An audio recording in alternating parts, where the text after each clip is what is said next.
हमने कल इस बात को पूरे होशो हवास में और ये समझते हुए कि हमारे ऊपर एक्शन हो सकता है जी इसे नरसंहार का नाम दिया, जिसके बाद लगभग मुझे लगता है कि 8-9 बजे के आसपास सरकार के एक मंत्री हैं, निर्दलीय जीत कर आए थे, नरेंद्र सिंह के पुत्र हैं जी सुमित सिंह, उन्होंने भी नरसंहार शब्द का प्रयोग किया। जी सबसे पहले तो मैं साधुवाद देना चाहूँगा उनको, अपने समाज के लिए ही भले, लेकिन उनका ज़मीर जागा और उन्होंने इस नरसंहार को नरसंहार लिखने का हिम्मत दिखाया।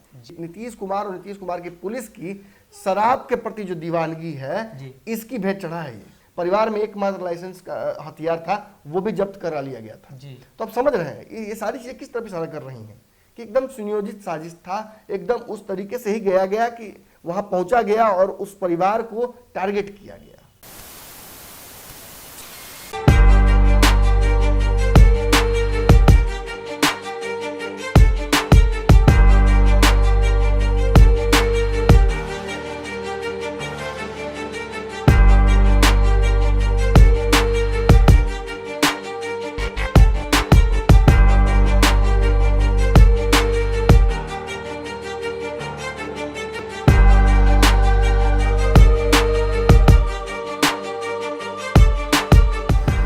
खबरों का बाजार हमेशा गर्म रहता है। इन गर्म बाजारों से हमें मतलब नहीं है। हम खबरों का बाजारीकरण नहीं करना चाहते। हम उन खबरों की तह तक पहुंचना चाहते हैं जिन खबरों की वजह से आपके जीवन पर असर पड़ता है। हम खबरों का पंचनामा करते हैं।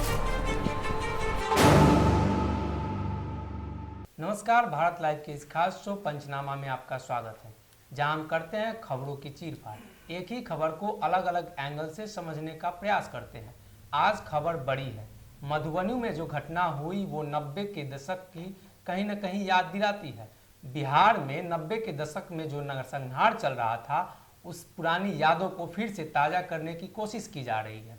इस पर बिहार सरकार के मंत्री, बिहार सरकार में सहयोगी तथा नीतीश कुमार के साथ रहने वाले नेता, उनके पार्टी के नेता ने भी इस पर सवाल खड़ा कर दिया है। बिहार सरकार में मंत्री नीरज बबलू ने बिहार सरकार के पुलिस को निकम्मा साबित कर दिया है।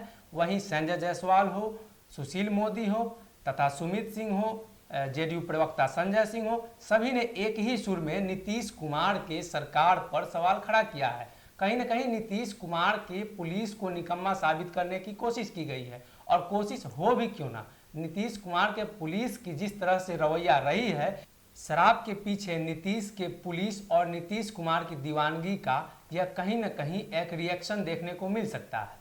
बिहार सरकार में जितने भी मंत्री हैं और जितने भी शीर्ष नेता हैं, सभी ने इस पर खुलकर बोलना शुरू कर दिया है। और इसी खबर पर आज हम पंचनामा करेंगे और सर से जानने की कोशिश करेंगे कि क्या नीतीश सरकार पर इसका असर पड़ेगा और किस तरह से सर इसका असर किस तरह से सरकार पर पड़ सकता है।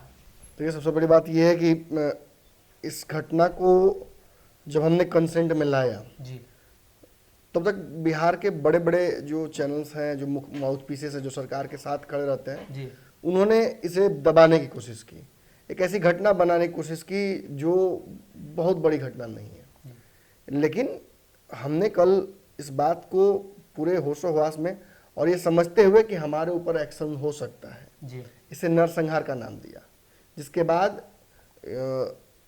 लगभग मुझे लगता है कि 8-9 बजे के आसपास सरकार के एक मंत्री हैं, निर्दलीय जीत कर आए थे, नरेंद्र सिंह के पुत्र हैं सुमित सिंह, उन्होंने भी नरसंहार शब्द का प्रयोग किया। जी, सबसे पहले तो मैं साधुवाद देना चाहूँगा उनको, अपने समाज के लिए ही भले, लेकिन उनका ज़मीर जागा और उन्होंने इस नरसंहार को नरसंहार लिखने का हिम्मत दिखाया। जी, इसके अलावा मैं बता दूं आपको कि विपक्ष जरूर इस मुद्दे पर एग्रेसिव है, लेकिन ये मुद्दा ऐसा है कि सत्ता पक्ष को भी इस पर एग्रेसिव रहना चाहिए था। जी, इसमें बिहार, मैं कल भी यही बात कर रहा था कि नीतीश कुमार को एक नरसंहार बधाई हो, लेकिन आपको डरने की आवश्यकता नहीं है। आपने नहीं गोली चलाई है, आपने नहीं किया ये नरसंहार, आपके सिस्टम की वजह से हुआ है, नाकामी की वजह से, आपके सिस्टम के नाकामी की वजह से हुआ है। आपने बिल्कुल सही शब्द का चयन किया कि नीतीश कुमार और नीतीश कुमार की पुलिस की शराब के प्रति जो दीवानगी है, इसकी भेंट चढ़ा है ये सब कुछ हुआ है। देखिए, एक ही दिन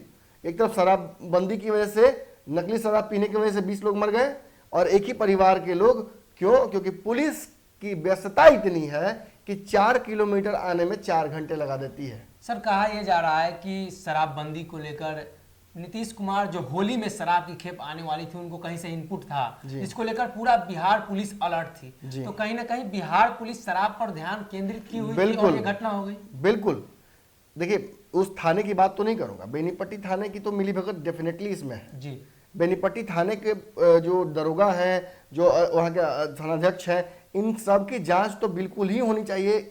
इस पूरे प्रक्रिया में उनकी इन्वॉल्वमेंट क्या थी जी। क्योंकि जब डीएम एसपी तक को फोन जा रहा था और फोन लगातार उनके पास पहुंच रहा था, तब भी वो 4 घंटे तक में क्यों नहीं पहुंच पाए। इतनी बड़ी घटना होती है, होली के दिन होती है। होली के दिन हमने देखा था कि प्रशासन चकाचौंध था जहां था जी। लेकिन कई जगहों पर हमने देखा कि दावों के इतर कोई नजर नहीं आ रहा था। सड़कें सुनसान थी, लोग अगर हुदंग मचा भी रहे थे कोई रोकने वाला नहीं था। शराब खूब पिया गया होली के दिन भी, ये भी आंकड़ा सामने आया है। लेकिन फिर भी पुलिस उसमें भी सफल नहीं हो पाई। यानी एक तरफ जहां नकली शराब पीने की वजह से लोग मरते हैं, इसमें भी शराब की विफलता है, इसमें भी सरकार की विफलता है। वहीं दूसरी तरफ इतनी बड़ी घटना हो जाती है और पुलिस मौके पर मौजूद नहीं हो पाती है, तो विफलता तो यहाँ भी है। तो कहीं ना कहीं आपने जो हम लगातार इस बात का मैं जिक्र कर रहा था कि पुलिस अगर शराब पकड़ती रहेगी तो क्राइम कौन रोकेगा। लेकिन इतना ही नहीं है, इतनी हल्की तरीके से इनको छोड़ देना भी उचित नहीं होगा। पुलिस वालों की इसमें मिलीभगत है। खुद जब जो एकमात्र प्रत्यक्षदर्शी पिता वहां मौजूद है जिसके 4 बच्चों की हत्या हो गई है, उसके भाई को मार दिया, एक बेटा जेल में ही है CST एक्ट के तहत में, तो इसने तो पूरे बिहार के हर सिस्टम को ही हिला दिया ना जी। जहाँ एक तरफ हम ये कह रहे हैं कि शराबबंदी की वजह से पुलिस मुस्तैद नहीं थी, दूसरी तरफ पुलिस का जो रोल है वो भी क्वेश्चनेबल है, तीसरी तरफ हम देख रहे हैं कि जो बाप है वो आरोप लगा रहा है कि भाजपा का ही नेता सब मरवाया है, खुलेआम बोल रहा है व्यक्ति का, उसकी जांच नहीं होनी चाहिए, उसका रोल नहीं जांच होना चाहिए। कल भी हमने कहा था कि एक रावण सेना है जिसके लोग इसमें सीधे इन्वॉल्व हैं, एक पोखर है जिसके कहीं ना कहीं उसके अधिकार के लिए ये लगातार लड़ाई चल रही थी। मैं मान लेता हूँ, देखिए यहाँ माना जा सकता है बिहार के हर घर में वो फौजदारी है, गोतिया में लड़ाई झगड़ा होता ही है, कपार फोड़ा फरोल होता है, लेकिन 600-700 गोली नहीं मारा जाता है एक आदमी को, पूरा निर्वंश नहीं कर दिया जाता है खानदान को। ये एक सुनियोजित साजिश है, एक नरसंहार ही है जिसे पूरी तरह से प्लानिंग के तहत किया गया। एक व्यक्ति जो जेल में है उसको अभी तक नहीं छोड़ा गया है। बड़ी बात यह है जब इतना बड़ा मोटिव आपके सामने दिख गया तो उस व्यक्ति को लाया जा सकता है ना। इसके परिवार के लोग मरे हैं, कहा जाए कि उसका पिता को धार कर रहा है कि 1 घंटे के लिए उसको लाने की बात की जा रही है, तो क्यों लाएंगे 1 घंटे में उसके भी शहीद कराने के लिए। देखिए कहीं ना कहीं परिस्थितियां जो बनी हैं, और मैं खास तौर पर इसमें कहूँगा कि मैंने भाजपा के लोग आज जिस तरह से खड़े हैं, आपको याद समझना पड़ेगा, नीतीश कुमार इसको नहीं चाहते हैं कि एक नरसंहार का रूप मिले जी, उसमें उनकी व्यक्तिगत निजी स्वार्थ निहित है। वो चाहते नहीं है कि उनके कार्यकाल के दौरान ऐसा कुछ हुआ था कभी कहा जाए, जिक्र जी। जो लालू यादव पर जो दाग लगा नरसंहार का, वो दाग नीतीश कुमार अपने ऊपर नहीं चाहते, इसलिए कि 15 साल का वो जिक्र करते हैं। तभी तो मैंने बधाई दी थी ना कल, तभी तो मैंने बधाई दी कि नीतीश जी आपका ओपनिंग ये भी हो गया, सोचने की आवश्यकता नहीं है, जो बाकी था हाँ जो बाकी था आपका कर्म वो भी हो गया।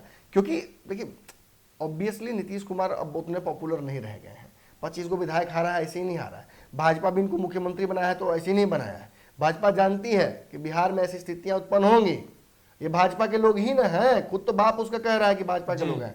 एक बात और बता दूं आपको, क्यों ये बात कह रहे हैं हम कि सरकार को भी गिराने की क्षमता रखता है ये बड़ा कांड, क्योंकि जातिगत हिंसा इतनी तेजी से बिहार में कभी नहीं फैली थी। खास तौर पर 2 सवर्ण जातियों को आमने सामने खड़ा कर दिया इस हिंसा ने। लेकिन बड़ी बात यह है कि बिहार के जितने भी प्रबुद्ध लोग हैं, जितने भी समझदार लोग हैं, हमारे जैसे जो जानते हैं कि इसमें जातिगत रंग डालने की आवश्यकता ही नहीं है, जिस व्यक्ति ने ये किया है उसकी जाति बिना देखे हुए उसको सजा होनी चाहिए जी, उसको फांसी होनी चाहिए जो भी हो, लेकिन देरी ना की जाए। ये जो देरी की जा रही है और प्रशासन जिस तरह से अभी तक जिस वक्त हम ये खबर कर रहे हैं तभी तक भी ये चर्चाएं हो रही हैं कि थानाध्यक्ष पर गाज गिरेगा। अरे 6 दिन हो चुका है जी, 35 लोगों की संलिप्तता बताई जा रही है। जिस थानाध्यक्ष का भूमिका तो आप संदेह ही नहीं कर सकते हैं, थानाध्यक्ष पूरी तरह से इन्वॉल्व है, इस बात पे मोहर लग सकती है, क्योंकि ये घटना आज की नहीं है, काफी दिनों से चली आ रही है और ये जानते हुए भी थानाध्यक्ष उस जगह पर नहीं पहुंच पाए हैं। परिवार में एकमात्र लाइसेंस का हथियार था, वो भी जब्त करा लिया गया था। जी तो आप समझ रहे हैं ये सारी चीजें किस तरफ इशारा कर रही हैं कि एकदम सुनियोजित साजिश था, एकदम उस तरीके से ही गया गया कि वहां पहुंचा गया और उस परिवार को टारगेट किया गया। तो इससे पीछे नहीं कोई हट सकता। लेकिन हाँ, बिहार की सियासत में इसका असर क्या होगा, कल तक तो कोई असर नहीं होता। जी जब हमने खबर कर दी और जब हमने नेताओं को भेज भेज कर उनसे सवाल पूछा, हर नेता के व्हाट्सएप पर मैंने भेज के सवाल पूछा था, जी उसके बाद मैंने देखा कि बकायदा प्रभुनाथ सिंह के जो भतीजे हैं सुधीर सिंह, वो फेसबुक लाइव आए और फिर करनी सेना के लोग उनसे उस परिवार से मिलने की कवायद शुरू हुई। आज करनी सेना के लोग भी वहां गए हुए हैं, नीरज बबलू वहां गए, जो आनंद मोहन के पुत्र हैं चित्रानंद वो वहां पहुंचे। फिर हमने देखा कि जो ऋतु जायसवाल है वो पहुंची, भाजपा के प्रतिनिधिमंडल एक पहुंचा, नीतीश कुमार की तरफ से शायद संजय झा जी पहुंचे या कोई प्रतिनिधिमंडल वहां पहुंचे, संजय सिंह पहुंचे, एक प्रतिनिधिमंडल वहां भी पहुंचा। लेकिन इसके बावजूद मैं बता देता हूं कि बिहार की सियासत में खासतौर पे एनडीए में ये आग लगाएगा। नीतीश कुमार को अगर इस आग के हवाले किया जाएगा, अगर ये आरोप नीतीश कुमार पर जाएगा, क्योंकि गृह विभाग उनके पास है, जी सीधी जिम्मेवारी उनकी बनती है। भाजपा जिस तरह से स्मार्टली शब्दों से खेल रही है, जबकि भाजपा सीधे इन्वॉल्व है इसमें, जी भाजपा का नाम सीधा इसमें आ रहा जी है, गृह विभाग पर भाजपा की नजर भी है, लेकिन भाजपा इसमें सीधा इन्वॉल्व है। भाजपा इसमें एक पार्टी हो गई है, क्योंकि जी। बिहार के जो जिसके पुत्र मरे हैं वो भी कह रहा है ये बात, और जो व्यक्ति इसका सीधा आरोपी है वो भी, जो सेना चला रहा है वो भी कहता है कि आरएसएस और भाजपा से हम जुड़े हुए हैं। जी तो मतलब इसमें भाजपा बच नहीं पाएगी। लेकिन नीतीश कुमार के ऊपर ब्लेम न लगे नरसंहार का, इसलिए वो इसे सॉफ्ट करने की कोशिश कर रहे थे। लेकिन अब ये सॉफ्ट नहीं हो सकता है।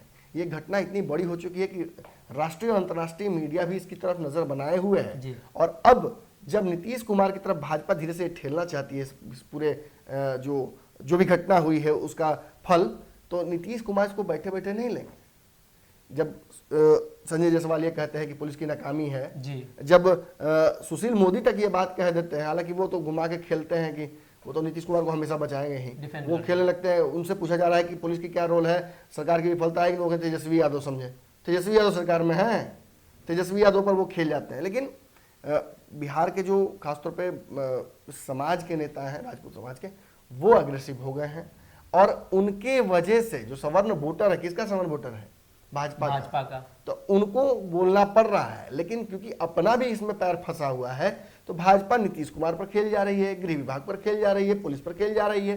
सच्चाई है कि पुलिस का इसमें रोल बिल्कुल संदेहपूर्ण है, उसमें देखना पड़ेगा, जांच होगी और देखिएगा अंततः रिजल्ट निष्कर्ष जो निकलेगा उसमें पुलिस का हाथ मिलना तय है। लेकिन तत्काल तो कई लोगों को बर्खास्त करना चाहिए था, जो कि अब तक नहीं हुआ है। लेकिन इस परिस्थितियों के बाद नीतीश कुमार पर अगर ये बात पूरी तरह से आएगी, तो नीतीश कुमार इसकी जांच अगर करवाने के लिए या फिर भाजपा के साथ अपने रिश्तों को लेकर रिकलेक्ट कर सकते हैं, सोच सकते हैं। क्योंकि इस घटना में नीतीश कुमार का इन्वॉल्वमेंट केवल पुलिसिया महकमे तक इन्वॉल्व है, लेकिन भाजपा इसमें गर्दन तक सनी हुई है। ये तो किस तरह से बिहार को फिर से 2 दशक पीछे ले जाने की कोशिश की जा रही है। आपने पिछले 90 के दशक में सुना होगा, देखा होगा कि 12 सेनारी जैसे नरसंहार हुए थे और उस नरसंहार के बाद बिहार में बहुत ज़्यादा अराजकता फैल चुकी थी, जिसका जिक्र नीतीश कुमार आज भी करते हैं। 15 साल लालू यादव के कार्यकाल का। ये सब चीज़ें तेजस्वी यादव के लिए ही हो रही है, मुझे लगता है जी। तेजस्वी यादव का इन सब घटनाओं से सीधा फायदा है। जी। आप देख लीजिए कि जिस तरह से चुनाव में घूम घूम कर नीतीश कुमार, यहाँ तक कि नरेंद्र मोदी जी ने भी कह दिया जंगल राज के युवराज हैं तेजस्वी यादव। और याद कीजिए 15 साल की घटना, याद करने की आवश्यकता क्या है, आप तो एक्शन रिप्ले दिखा रहे हैं, आप तो ऐसा घटना, और आप तो मतलब कम से कम ये तो था कि उस वक्त घटनाएं होती थी तो चीख चीख कर लोग बोलते थे, आप तो बोलने तक नहीं दे रहे हैं, आप तो मैंने गूंगा बहरा बनाने की स्थिति में उत्पन्न किए हुए हैं। और जितने भी अखबार हैं, चैनल से आप देखिए, मैं तो उस क्या बोलूँ, ऐसे शब्द में चयन नहीं हो पा रहा है एग्जैक्ट कि क्या कहूँ उस चीज को। अखबारों ने स्थान नहीं दिया, एक छोटी घटना बनाकर रख दी। जब डिजिटल मीडिया हम उठकर आते हैं तो हमें भी चुप कराने की कोशिश की जाती है, हमें फर्जी करार कर दिया जाता है। और जब हम इतना आवाज उठा देते हैं कि जनता के बीच और नेताओं के बीच मजबूरी हो जाती है उनकी बोलना, कि वो आकर सामने बोले, और गठबंधनों पर जब तलवारें उठ जाती हैं, तब जाकर नेताजी जागते हैं, तब जाकर वहां प्रतिनिधिमंडल भेजा जाता है। अभी तक उस परिवार को क्या मिला है ये भी जानना बहुत महत्वपूर्ण है। जी, तो किस तरह से नीतीश कुमार के सवाल सरकार पर सवाल उठ रहे हैं, क्या अब इसमें भाजपा अपने एक्शन में आएगी या फिर से पुराने घटना की तरह इसको भी दबा दिया जाएगा? तो बन रही हमारे साथ। नीचे जो UPI नंबर दिख रहा है उस पर आप हमें सहयोग करें ताकि हम इसी तरह से सच्ची और निर्भीक पत्रकारिता करते रहें। धन्यवाद।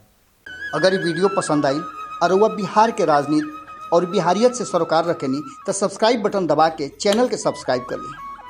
ओजे एगो घंटी बा, ओकरा बटन दबा देला से कुल सटीक और मारक खबर रुआ मुफ्त में मिल जाई। अगर रुआ पत्रकारिता के हमनी के नया प्रयोग में सहयोग कर चाहतानी तो ज्वाइन बटन दबा दी। पेटीएम नंबर नोट कर ली 9386816700। धन्यवाद।